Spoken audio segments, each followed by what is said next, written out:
My name is Michael Carter. I'm 42, an engineer and owner of a mid-sized construction company my father built from the ground up. I live in Austin, Texas. Until recently, I was married to Rachel, 39, a sharp, polished operations manager at a tech firm.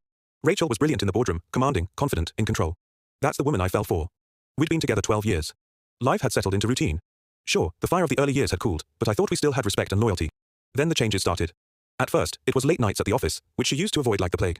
Then new designer clothes, bold makeup, lingerie from boutiques she'd never stepped into before. Her excuse: I'm working on my self-confidence, Mike. I tried not to come off like some jealous control freak, so I asked questions carefully. She dismissed me every time, called me paranoid. Meanwhile, our evening talks vanished. Movie nights became, I'm too tired, or I already watched it. She turned away in bed. I felt like I was living with a stranger.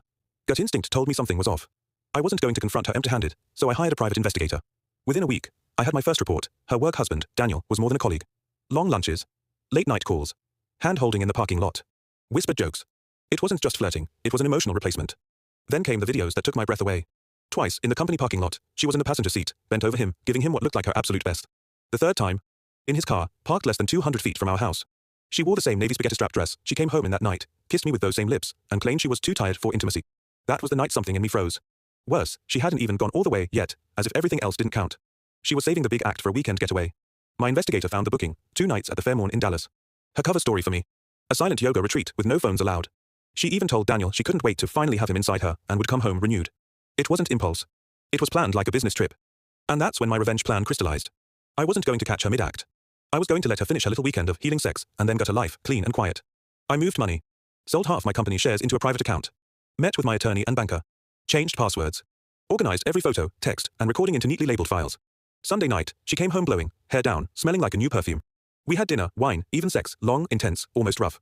I wanted that night seared into her mind as the last she'd ever have me. When she was catching her breath, ready to launch into her open and honest speech about how this was for us, I cut in. I want a divorce. Her smile collapsed. She stammered, laughed nervously, asked if I was seeing someone. I handed her a folder, pictures of her and Daniel, the hotel receipt, screenshots of their messages. She went pale. Tried to spin it. Tried to cry. Tried to touch me. I didn't budge. Then I told her what I'd already done. Joint accounts. Closed. Credit cards. Cancelled. Half the company. Moved beyond her reach. Daniel's wife. Received every file. Her company's HR and compliance department. Also received them, complete with videos of her and Daniel in the parking lot. By Monday morning, Daniel was unemployed. His wife had kicked him out. Rachel was suspended pending investigation. She wasn't crying for me. She was crying for herself, for losing her comfort, her image, her control. I packed my bag, slung it over my shoulder, and told her. No screaming. No drama. Just the sound of the door clicking shut behind me. In the weeks that followed, she sent texts, voicemails, desperate apologies.